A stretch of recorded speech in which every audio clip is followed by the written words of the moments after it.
This is something that I don't know, you may or may not know, but is kind of the functional movement screening becoming more of a standard across the country?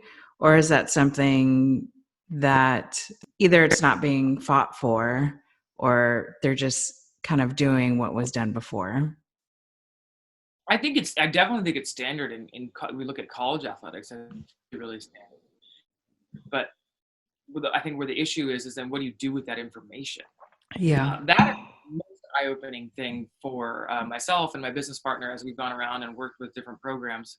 And okay, you have this information over here and nobody's using it. Like, functional movement screen in any capacity, whether it's the actual FMS branded one, or it's something that you have come up with within your staff, maybe within your strength staff, or individually as a strength coach, maybe you came up with, and you're collecting this information, but so many of them aren't doing anything with it because of that disconnect between the coach and the strength coach. So, you'll say, hey, no wonder this, speaking with a program and there was a little bit of like an oblique issue. And I said, well, did you do a screen? Because I'm pretty sure that athlete probably has really poor thoracic rotation. And I think they had done a screen, but nobody knew what to do with the information or how to program it. And then time-wise with a strength coach has, a team in the fall, a team in the spring, maybe a team in the winter, and they've got all the athletes. And so great, we have the information, but we're still on the same program. And so that was probably a pretty consistent question was, what do I do once I have this information as a strength coach? How can I give this to 100 athletes without, sacrificing the 8 hours of sleep I get a night or my time with my family? Yeah. And getting them maybe to see a different way of like sprinkling some things in and giving some individuality within a template, a group template, but shocking the amount of information we're collecting and then not knowing how to implement. And I think for college coaches, for the coaches, that's frustrating when they hear that somebody knew that, but didn't try to implement it, or change it, and not understanding all the barriers to doing that. So I do think it's normalized.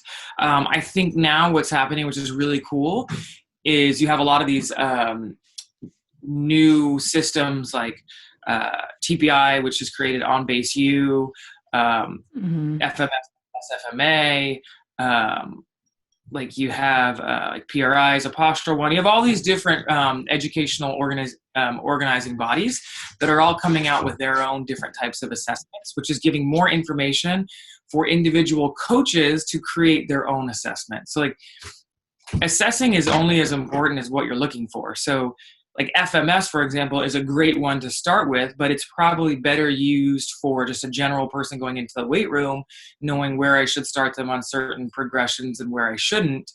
But it doesn't really address overhead athlete uniqueness. So there was a limitation there.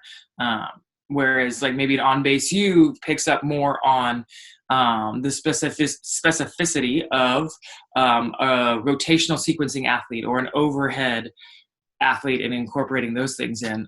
So I think FMS itself as the branded name is across almost every college program, but now we have to get deeper into it and start getting a little bit more into the sport specifics of what we're looking at, and how that connects to how we swing or throw. And I think we're starting to get there. I think a lot of programs want to get there, maybe don't know how. And now we have things like On Base U, which give them kind of an avenue to explore that. And you have a lot of strength coaches that I think are very curious on how they can dive a little bit deeper.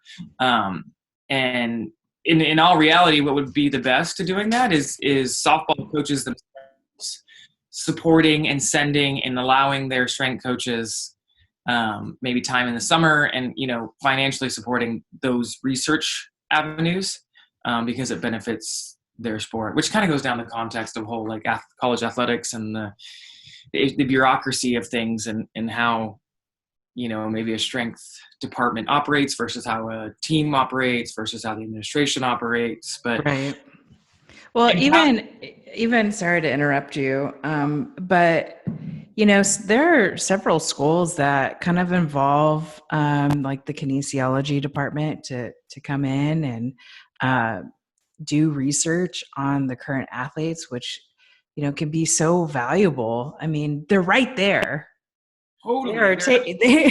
They are taking you from the beginning of the journey to the end, and that data can be captured, and we can use that research to make better informed decisions. Absolutely. I brought that up I'm glad you said that, because I brought that up with a couple of programs. Like, if you don't have the budget to go out and send your strength coach to On Base U, I know Auburn does a phenomenal job with this, with their kinesiology. Mm-hmm. Even a lot of preschools that budgets are really low and they're going to get lower, you have brilliant academic departments on campus, and you have, I like to say free labor, because you have people that want to research things. Yeah.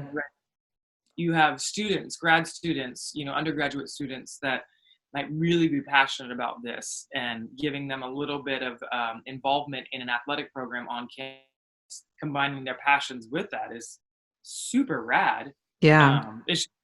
I think coaches have been afraid to go outside their bubble a little bit, because maybe what I thought I know isn't what I know, or maybe as I learn how much I don't know.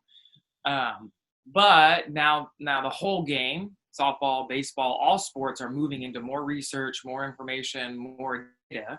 So it's kind of like, well, I know you maybe are a little bit fearful of doing that, but you're going to kind of have to, because everybody else around you is. So get creative and get resourceful on where you can pull that. Nate.